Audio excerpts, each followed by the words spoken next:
우리가 말씀을 한번 생각하겠습니다. 우리는 그걸 아셔야 됩니다. 요즘처럼 더 어려운 시기에는 교회에서 목사가 설교하는 것만으로 우리의 믿음을 지탱한다고 하는 게 매우 사실은 힘이 듭니다. 그래서 자기 자신도 내 자신의 믿음을 지키기 위해서 나도 스스로 무엇인가를 좀 해야 된다고 하는 거죠. 우리가 해야 되는 건 뭐냐면 말씀을 보는 겁니다. 말씀을 늘 가까이 하는 거거든요. 한 주간의 목사 설교 그 말씀으로 내 믿음을 지켜나간다고 하는 것은 정말 기적 중에 또한 기적이 아닐 수 없습니다. 그러니까 스스로도 말씀을 보고 읽고 그 가운데 또 깨닫고 그러므로 말미암아 자기의 믿음을 지켜나가는 겁니다. 우리가 이제 성경을 보다 보면 그리하면이라고 하는 말이 나와요. 그리하면이라고 하는 말이 나온다라고 합니다. 이게 그리하면이라고 하는 것은 조건절입니다. 조건. 어떤 조건이 있다라고 하는 거예요. 전에 제가 하나님께 우리를 용서하실 때는요, 어떻게 용서하셨나요? 이 조건 있어요, 없어요? 없어요. 조건 없이 수없이 우리 하나님께서는 우리를 용서하셨는데, 우리가 성경을 보면 이런 조건이 있는 게 있다라고 하는 거예요. 이렇게 조건이 있어요. 그래서 조건이 있으면 앞부분과 뒷부분이 있는데, 이 앞부분과 뒷부분인데, 앞부분은 내가 할 일입니다. 내가 할 일이에요.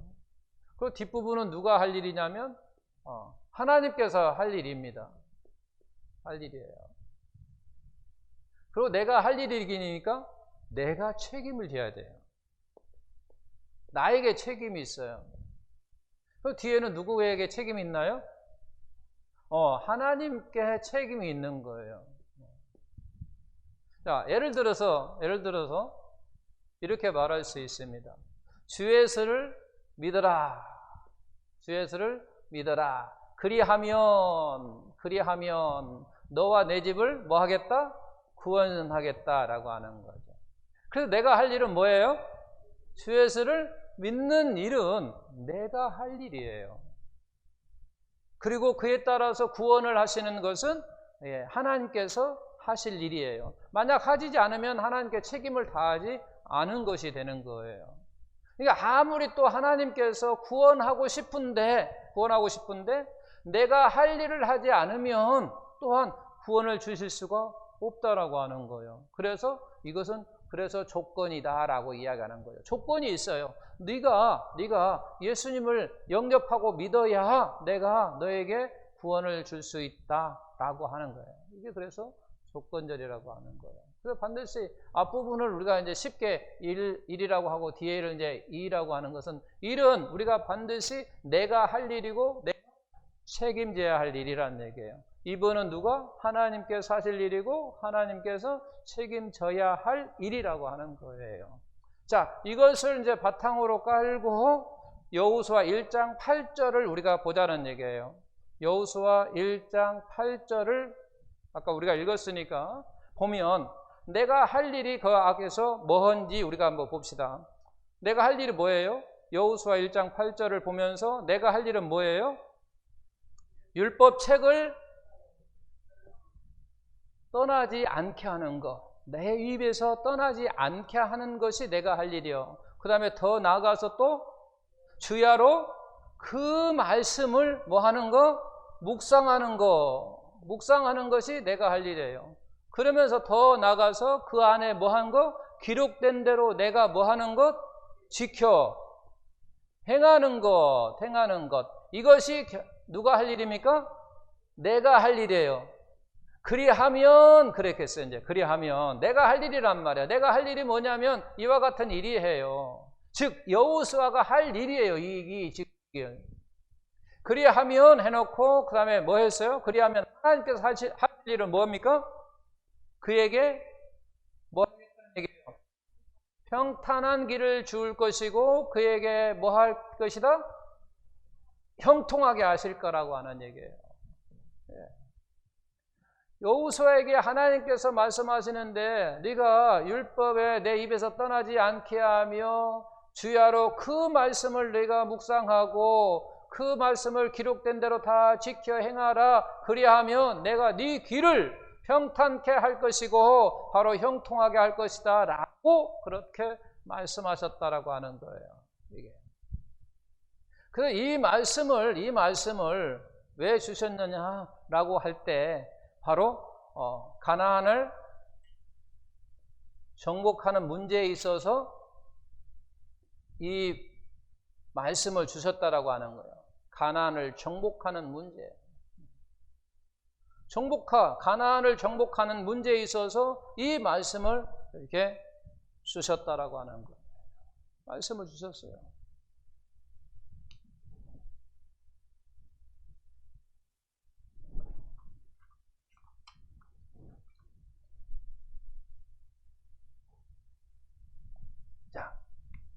그러니까 여호수아에게 이 말씀을 네가 지키면, 한마디로 이 말씀을 요약하면 이렇게 말할 수 있어요. 그냥 순종하면, 그러죠? 순종하면 뭐 하겠다는 얘기예요? 평탄하고 형통하게 하시겠다 그 말이에요. 네가 순종하면, 이 말을 하나로 그냥 묶으면 순종하면 그런 얘기예요. 순종하면 율법을 네가 읽고 묵상하고 지켜 행한다라고 하는 것을 네가 이 말씀에, 하나님 말씀에 순종하면 평탄하고 형통하게 하시겠다라고 하는 얘기예요. 그러면 여호수아에게 이 가나안 정복 문제에 대해서 주신 말씀이니까 평탄하고 형통하게 하신다는 말을 다른 의미로 우리가 해석하면 무슨 얘기예요? 전쟁에서 승리케 하시겠다라고 하는 거예요. 전쟁에서 승리케 하시는 것이 바로 그에게 평탄한 길을 주는 것이고 그에게 형통하게 하신다라고 하는 거예요.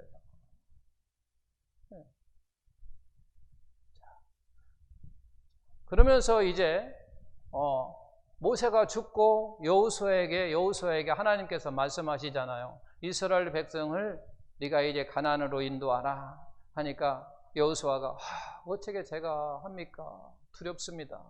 그러니까 1절 5절 말씀에 뭐라고 하냐면 성경에 있습니다. 기록되어 있습니다. 뭐라고 했어요? 내가 모세와 함께 있었던 것 같이, 뜻과 같이 너와 함께 하겠다라고 이야기를 하는 거예요. 함께 하겠다. 여기에서 너라고는 누구예요? 여호수아예요. 하나님께서 여호수아 너가 내가 모세와 함께 있었던 같이 너와 함께 하겠다라고 하는 거죠. 너와 함께 하겠다라고 하는, 이 함께라고 하는 것이 정말 우리에게 무서운 말씀입니다. 함께라고 하는 말. 예를 들어서 이렇게 제가 이야기를 할 수 있습니다. 이 예배당을 건축하는 데 있어서 예배당을 건축하는데 10억이 들어요. 10억이 들어요. 근데 삼성 이재용 부회장께서 하면서 내가 10억을 주겠다라고 이야기를 합니다. 일본이에요. 10억을 주겠다. 근데 또 한편으로는 그래, 건축하는 건축하는 내내 내가 함께 있겠다. 여러분 선택을 1번 하겠어요? 2번 하겠어요? 네? 몇 번 하겠어요? 예배당을 건축하는데 10억이 들어가는데 내가 10억 주겠게 라고 하는 제안과 내가 그 예배당 다 건축할 때까지 내가 함께 하겠다라고 하는 말과 어떤 것을 선택할 것이냐고요. 그냥 10억 받고 말래요? 아니면 그냥 함께 하는 걸 원할래요? 네? 함께 하는 것을 원하는 거죠. 함께. 이 함께라고 하는 건요, 10억이 될지 20억이 될지 30억이 될지 50억이 될지 그건 아무도 모르는 거예요. 왜? 이 건축하는데 내내 함께 있다고 하니까 기본은 그럼 함께 한다고 하는 것은 10억은 기본이고요. 더 들어도 다 더 할 수 있다라고 하는 거죠. 그래서 무한정이라고 하는 거죠. 무한정이. 한정이 없는 거죠. 이게 바로 함께라고 하는 거예요. 함께라고 하는 거예요. 그래서 이렇게 돈으로 만약 함께를 따진다면요, 함께라는 것을 돈으로 뭐라고 말할 수 있냐면 여러분 뭐라고 말할 수 있을 것 같아요? 백지수표. 하나님께서 우리와 함께 한다라고 하는 것은 바로 이와 같은 개념이라고 하는 거예요. 백지수표예요. 하나님께서 우리에게 은혜를 주시는데 그것이 뭐 10억, 20억, 50억, 100억 이렇게 딱 끊어지는 게 아니라고 하는 거예요. 어떻게 될지 모르는 거예요. 그것이 어떻게 보면 1000억이 될 수도 있고요. 더 큰 것이 될 수 있는 거죠. 그래서 바로 백지수표라고 하는 거예요. 그러니까 하나님께서 우리와 있을 때 하나님께서 우리와 약속하시는 중에 최고의 약속이 뭐냐라고 할 때 뭐일 것 같아요? 그러면 최고의 약속이 함께 하신다라고 하는 거예요. 하나님이 내가 너와 함께 하마라고 하는 그것보다 더 큰 최고의 약속은 없다라고 하는 거예요. 최고의 약속은 없어요. 그러니까 성경에서 하나님께 약속하시는 가운데 최고의 약속이라고 하는 것은 뭐냐라고 할 때 그게 뭐라고 하는 거예요? 내가 너와 함께 하겠다라고 하는 거예요. 내가 너와 함께 해주겠다라고 하는 그것보다 더 큰 최고의 약속은 없다라고 하는 거예요. 성경에서.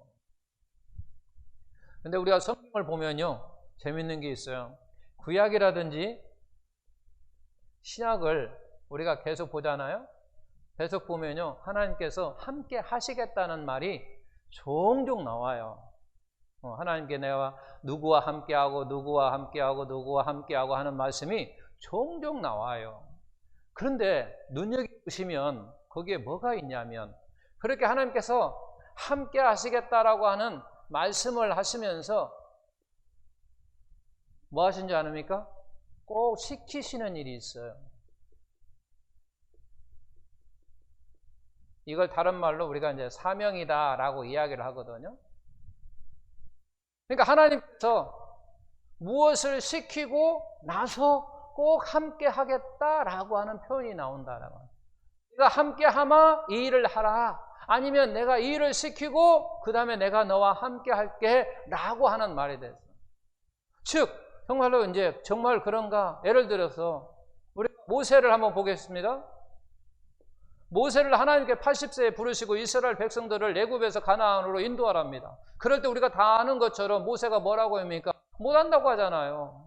어떻게 나 같은 사람이 합니까? 라고 할 때 하나님께서 뭐라고 하냐면 내가 너와 함께 할게. 그런 얘기예요. 함께 할게. 내가 너하고 함께 해주마. 그렇게 하거든요. 내가 너와 함께 하겠다라고 하는 거죠.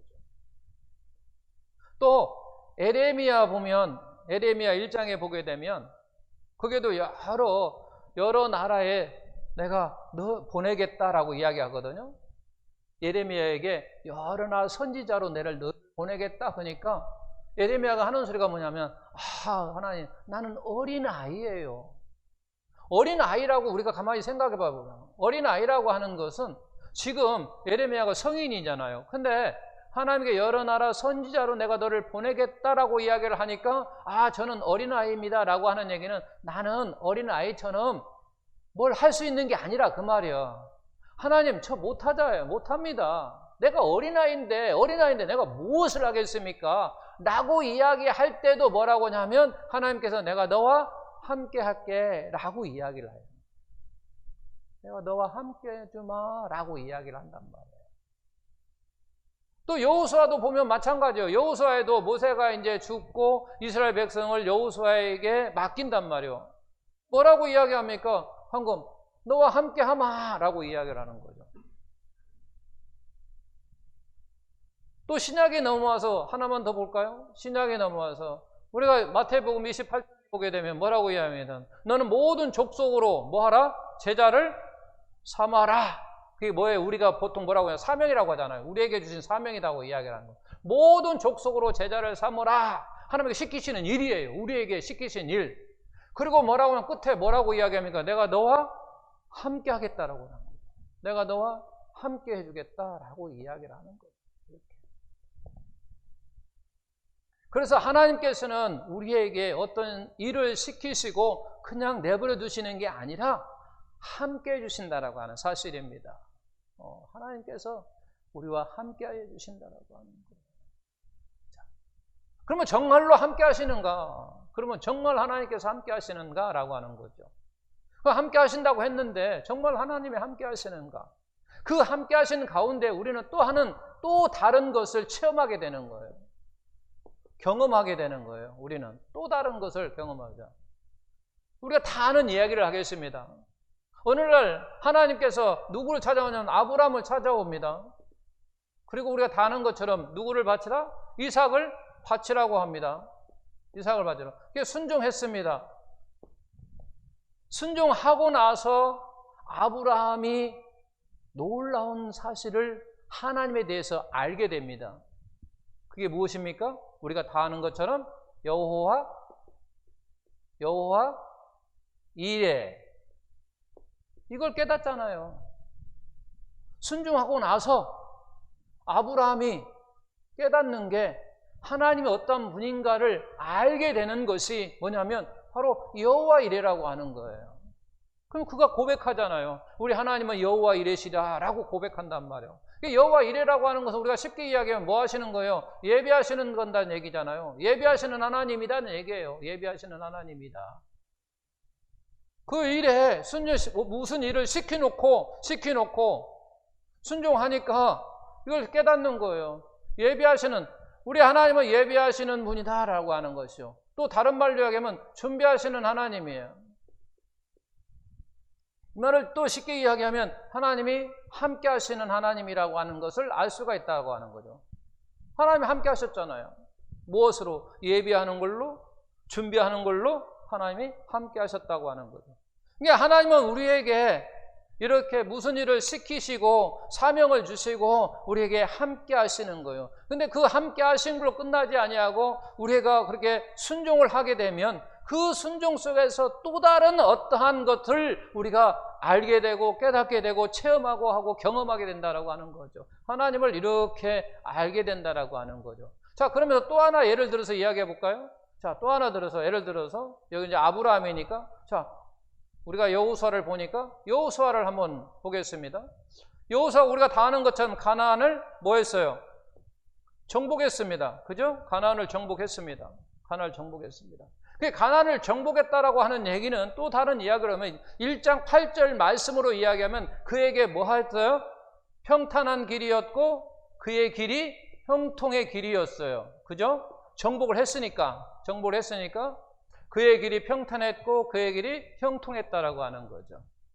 그의 길이 또 평탄했고 형통했다라고 하는 것은 하나님께서 하신 일이에요. 그러면 평탄하고 형통하고 정복했다라고 하는 것은 여호수아에게서는 할 일을 했다는 얘기예요? 안 했다는 얘기예요? 했다는 얘기잖아요. 앞에서 이야기했잖아요. 내가 할 일을 함으로 말미암아 그 뒤에가 이루어지는 거예요. 그래서 여호수아가 결국은 가나안을 정복했다는 얘기는 그의 길이 평탄하고 그의 길이 형통했다고 하는 것은 결국 여호수아가 뭐 했다라는 얘기예요? 순종했다라고 하는 얘기예요. 순종했더니 뭘로 왔어요? 정복으로 왔어요. 평탄하고 형통한 길이 결과가 뭐냐면 가나안을 정복하는 것으로 이루어졌다라고 하는 거죠.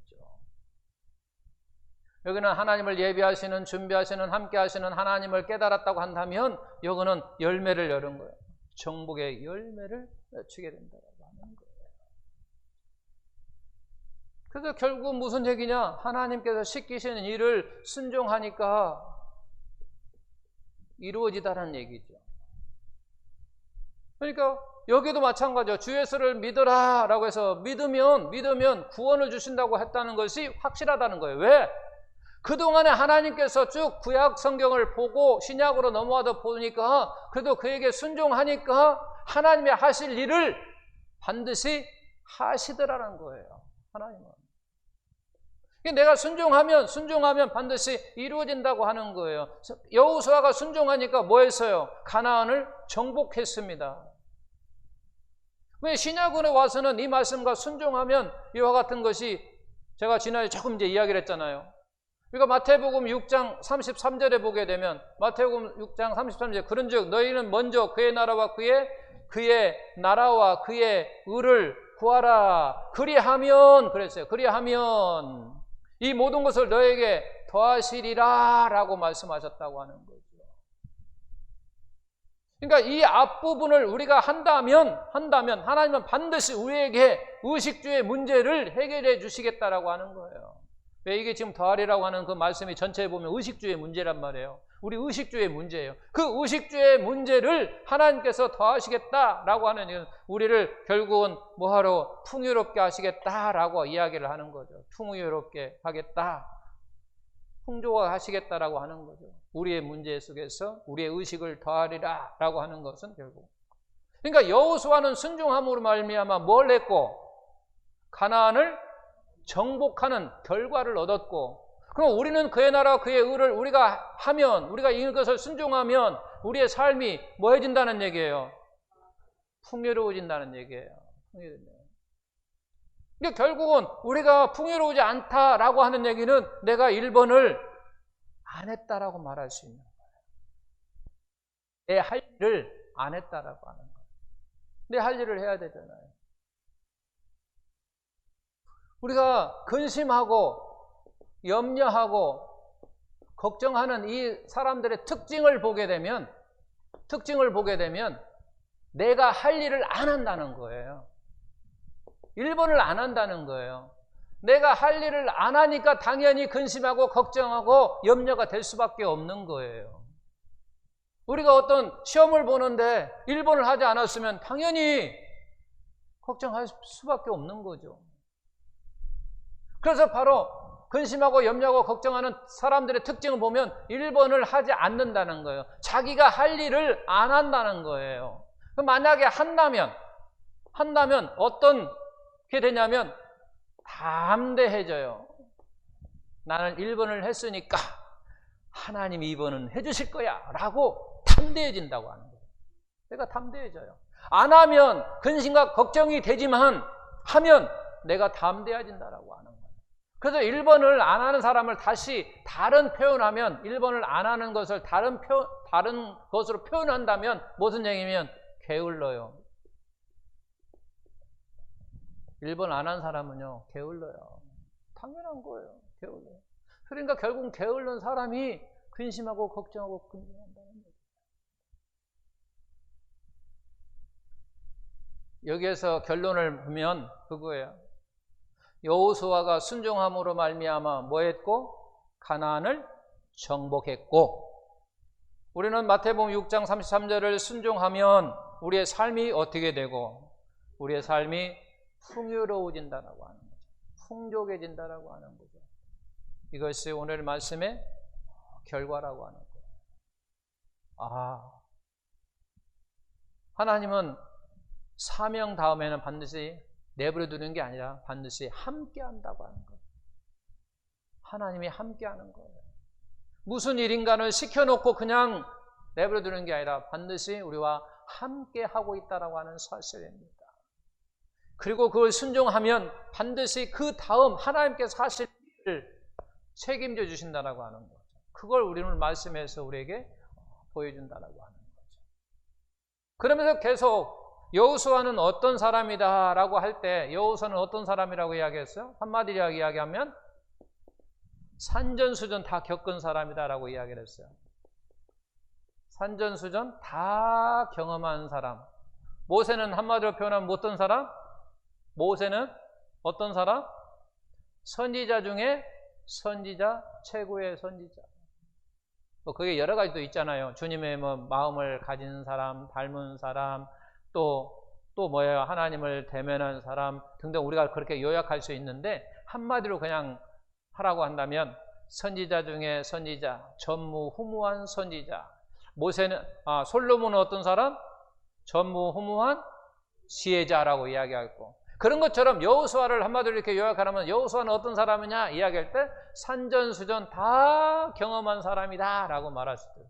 그래가지고 우리는 이야기해요. 그러면 여호수아가 산전수전 다 경험한 사람인데 어떤 사람이냐 이야기할 때, 첫 번째는 그는 애굽에서 살았고 광야에도 살아봤고 가나안 살아본 사람이고, 그는 또 전쟁을 경험한 사람이고, 그리고 모세와 하나님과의 교제 속에 있을 때 그것을 가장 가까이에서 지켜보고 본 사람이고, 그리고 그는 성전을 떠나지 아니하며 늘 하나님을 사모하고 성전을 사모하고 말씀을 사모하는 그와 같은 사람 여호수아였다라고 우리가 여러 가지로 이야기할 수 있단 말이에요. 근데 그 모든 것을 그냥 간단하게 이야기하면 그는 산전수전 다 경험한 사람이다라고 이야기하는 거예요. 그 산전수전 다 경험한 사람이 오늘 어떻게 됐냐면 24장 29절에 보니까 뭐라고 돼 있어요? 가장 중요한 단어가 이일 후에라고 있어요. 이일 후에 어떤 일인가 모르지만 이일 후에 여호와의 종 눈의 아들 여호수아가 110세에 죽었다 이렇게 나와요. 110세에 죽었대요. 근데 110이 죽었는데 뭐하고 죽었느냐? 이 일 후에 죽었다라고 이야기를 하고 있다라고 하는 거죠. 우리가 모세 죽었다고 할 때 쭉 모세가 어떻고 저쩌고 해가지고 몇 세에 죽었다 이렇게 나왔거든요. 근데 여호수아도 이렇게 쓸 수 있잖아요. 지금까지 많은 산전수전 다 경험한 그가 이렇게 살다가 110세에 죽었더라 라고 말할 수 있다는 얘기예요. 근데 이 일 후에 죽었다라고 하는 것은 이 일이 매우 그에게 있어서 매우 무슨 일이다? 중요한 일임을 알 수 있다라고 하는 거죠. 아주 중요한 일이에요. 이 일이라고 한 게 뭐냐? 만약에 그가 이 일을 하지 않았다고 한다면 죽지 않았을 정도로 이게 이 일이라고 하는 것이 매우 그만큼 중요하다라고 하는 거예요. 그냥 가볍게 그는 이런저런 하다가 하나님께서 하다가 죽었다 그렇게 말할 수도 있는데 그 앞에 이 일 후에 죽었다라고 하는 거. 그래서 이 일을 하지 않았다고 한다면 그는 할 때까지 죽지 않았을 수도 있었다라고 하는 표현이에요. 그래서 그만큼 이 일이라고 하는 것은 중요하다고 하는 얘기예요. 그러면 그 일이 무슨 일이냐라고 보면 바로 24장 1절에 보게 되면 한마디 요약하면 이스라엘 백성들과 지도자를 모아놨어요. 지도자를 모아놨어. 그리고 2절부터 시작되는 것이 이제 이 일이에요. 이 일. 24장 2절서부터 이제 일을 시작하는 거예요. 그 2절을 쭉 시작하는 거예요. 그리고 그건 집에 가서 이제 읽어보시고, 그러면 오늘은 우리는 다 같이 몇 절을 보냐면 11절을 먼저 보겠습니다. 11절에 뭐라고 기록되어 있는가 우리가 한번 보겠습니다. 11절 한번 보십시오. 11절 너희가 요단을 건너 여리고에 이른즉 여리고 주민들 곧 아모리 족속과 브리스 족속과 가나안 족속과 헷 족속과 기르가스 족속과 히 족속과 여부스 족속이 너희와 싸우기로 내가 하나님이 그들을 바로 앞에 있는 그런 족속들을 너희의 손에 뭐했다? 넘겨 주었다라고 이야기하는 거예요. 넘겨 주었대요. 넘겨 주었어요. 지금 그 이야기하는 거예요. 지금 여호수아가 백성들과 지도자들을 모아놓고 그런 이야기를 하는 거예요. 우리가 가나안을 정복했는데 가나안을 정복한 것은 바로 하나님께서 이 족속을 우리에게 넘겨주었다라고 하는 거예요. 그게 넘겨주었다고 하고 한 예를 들어서 이야기를 합니다. 한 예가. 그게 바로 이제 12절입니다. 12절 우리 다 같이 읽어볼까요? 내가 하나님이 왕벌을 너희 앞에 보내어 그 아모리 족속의 두 왕을 너희 앞에서 뭐 했다? 쫓아냈다고 하는 거예요. 그러면서 덧붙이는 말이 너희의 칼이나 너희의 활로나 이같이 한 것이 아니다 그런 얘기예요. 그러니까 너희가 정복한 것이 너희가 칼로 잘 싸워서 활을 가지고 막 너희들이 나가서 잘 싸워서 너희가 이긴 거 승리한 것이 아니라 내가 먼저 왕벌을 보내가지고 그들을 다 쫓아내버렸다는 얘기예요. 그러고 내가 그들을 너희에게 넘겨주었다고 이야기하는 거예요. 이제 그러면서 계속해서 읽어보면 이제 13절 내가 또 하나님이 또 이야기하는 거죠. 또 너희가 수고하지 아니한 땅과 너희가 건설하지 아니한 성읍들을 너희에게 뭐 했다? 주었다 그런 얘기예요. 주었다. 그리고 너희가 그 가운데 뭐 하고 있어요 지금? 거주하며 살고 있다고 하는 얘기요. 그리고 너희는 또 너희가 뭐하고 심지 아니한 포도원과 감람원의 열매를 지금 뭐하고 있다는 얘기예요? 먹는다라고 이야기하니까. 먹는다고 이야기하는 거예요. 그러니까 여호수아가 이스라엘 백성들과 지도자를 모아놓고 이야기하는 거예요. 2절부터 계속 이야기하는데 2절부터 쭉 이제 빼고 이야기하는 거 11절 와서 건너보면 그런 거예요. 우리가 가나안을 정복하게 된 것은 하나님께서 그들을 우리에게 넘겨주셨다. 어떻게 넘겨주셨냐? 먼저 우리가 칼이나 활로 막 해가지고 우리가 잘 싸워서 우리가 전쟁에서 이긴 것이 아니라 이미 우리 족속을 하나님께서 이미 두 왕보를 보내가지고 이미 쫓아버리는 것처럼 그 모든 족속들을 우리에게 넘겨주었다라고 이야기를 하는 거예요. 그것뿐만이 아니다 그런 얘기예요. 그것뿐만이 아니라 너희가 수고하지 아니하는 땅, 너희가 수고하지 아니한 땅이란 얘기예요. 그리고 가나안 땅은 젖과 꿀이 흐르는 땅이란 말이에요. 근데 그러한 땅에 너희가 일구어서 땅을 밀고해서 밭으로 만들어 놓은 것도 아니다 그 말이야. 수고하지 아니한 땅이라고 하는 것은 거기서 농가 밭을 뭐 지칭할 수도 있고 여러 가지를 지칭할 수 있는데 바로 그러나 너희가 거기에서 한 것은 아무것도 없다는 얘기예요. 너희가 그 땅을 일구는데 어떤 무엇을 하기 위해서 땅을 일구는 것 그 모든 것이 너희가 한 건 아무것도 없단 말이에요. 이미 가나안 사람들이 다 해놓은 거예요. 그것뿐만이 아니라 이야기하는 거예요. 너희가 거주하는 그와 같은 살고 있는 성읍이 너희가 수고하여 뭐 했어요?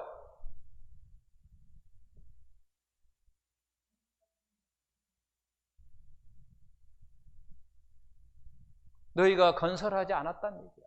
너희가 지지 않았다는 얘기예요.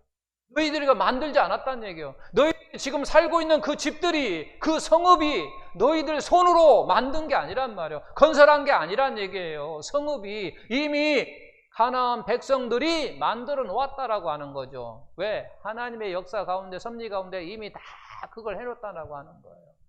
그러니까 너희가 한 것은 아무것도 없다는 얘기예요.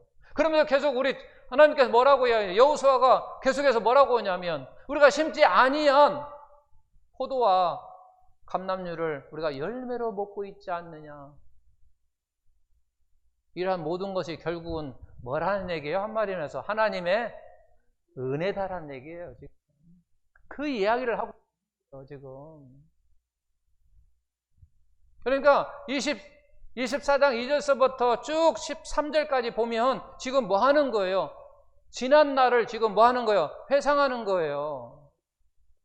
지난 날을 회상하는 거예요. 지난 날을 지금 기억해 보는 거예요. 여호수아가 백성들을 모아놓고 그런 얘기 한 말 하면서 우리 지난 날을 한번 회상해 보자 그런 얘기예요. 우리 지난 날을 한번 생각해 보자 그런 얘기예요. 지난 날을 생각해 보니까 이렇다는 얘기예요. 우리가 한 것이 없단 말이에요. 가나안을 정복하는 것도 이미 하나님께서 우리에게 넘겨주셨고 우리가 수고하지 아니하는 그와 같은 땅과 우리가 그와 수고하지 않는 성읍들, 건설하지 아니한 그와 같은 성읍들에서 우리가 지금 그곳에서 살고 있으면 뿐만 아니라 그들에게 우리가 심지도 아니한 그와 같은 지금 포도를 먹고 있고 감람류를 먹고 있는 이유가 다 누구 때문이다? 하나님 때문이다. 결국 한마디 하나님의 은혜다. 그렇게 이야기하고 하는 거예요. 하나님의 은혜다. 하나님의 은혜라고 이야기합니다. 하나님. 지난 날을 회상해 보니 뭐란 얘기예요? 하나님의 은혜다 그런 얘기예요. 지난 날을 회상해 보니까 하나님의 은혜구나. 모든 이스라엘 백성들이요, 우리가 지난 날을 회상해 보니까 다 하나님의 은혜다라고 이야기를 하는 거예요. 하나님의 은혜다. 이에서 사랑하는 성도 여러분, 우리도 여호수아가 모든 백성을 놓고 지도자를 놓고 지난 날을 회상해 보고 그의 결과는 하나님의 은혜였다라고 고백하는 것처럼 저와 우리 사람 성도들도 지난 회상해 보시고 오늘 오후에라도 시간이 있으시면 다 나의 지난 날을 가만히 이렇게 회상해 보고 하나님의 은혜구나. 너무너무 하나님의 은혜구나. 이것도 하나님의 은혜요. 저것도 하나님의 은혜요. 많고 하나님의 은혜였구나. 그런 것들을 한번 이렇게 기록을 해보시면 참 좋겠어요. 기록을 하셔서 나중에 오후 예배가 시작되게 되면 다음에 오후 예배가 되잖아요. 그러면 이런 걸 제가 물어볼 거예요. 지난날에 여호수아가 백성들과 지도자를 모아놓고 회상해 보니 하나님의 은혜였다라고 고백했는데, 우리 장로님은, 우리 권사님은, 우리 집사님은 지난날을 회상해 보니까 특별하게 그 가운데 여러 가지가 있겠죠. 그 가운데 은혜가 되던 것이 무엇이었습니까? 제가 이렇게 물어보면 서로 이렇게 은혜를 나눠보는 거예요. 제가 지금 두 가지를 줬습니다. 오늘 것하고 지난 이 앞주에서는 뭐라고 줬냐면, 여호수아는 애굽과 광야와 가나안을 사는 사람인데 그때마다 그의 삶에 의미가 있었다라고 이야기했어요. 그러면 나도 광주에서 예를 들어서 30년, 40년 살았으면 무슨 동 살 때 나에게 이때는 이런 놀라운 어떤 전환점이 있었다, 이렇게 서로 나누보자라고 하고 제가 이야기를 했었어요. 그래서 나중에 이제 오후 예배가 이제 다음에 시작이 되면 이런 것들을 우리가 삶 속에서 한번 나눠보려고 합니다. 이게 특별히 오늘 같은 경우는 정말 중요한 거잖아요. 지난 날을 우리가 회상해 보니 하나님의 은혜였구나. 이것도 하나님의 은혜였네. 이것도 하나님의 은혜였네. 이것도 하나님의 은혜구나. 야, 하나님의 은혜가 없었으면 내가 어떻게 됐을까? 이렇게 서로 나눠보는. 그래서 자기 은혜되었던 그와 같은 걸 또 나눔으로써 서로의 또 은혜가 된다라고 하는 거죠. 오늘 말씀을 지난 날을 회상해보는 그런 시간들을 가져보셔서 정말 하나님의 어떠한 은혜를 나에게 베푸셨는가를 한번 생각해 보면서 감사하는 그런 시간이 되시기를 예수님의 이름으로 축원합니다. 오늘 간단히 요약하면 두 거예요. 과거를, 지난 날을 우리가 회상해 보자. 그것하고 또 한 가지는 순종하니까 그 결과가 매우 좋은 것들을 우리가 보았습니다. 그러므로 말미암아 우리도 마태복음 6장 33절 그의 나라와 그의 의를 구하는 것을 순종함으로 말미암아 우리의 삶이 풍족해지는, 풍요로워지는 그런 우리의 신앙의 삶, 그런 우리 인생의 삶이 되기를 예수님의 이름으로 축원합니다.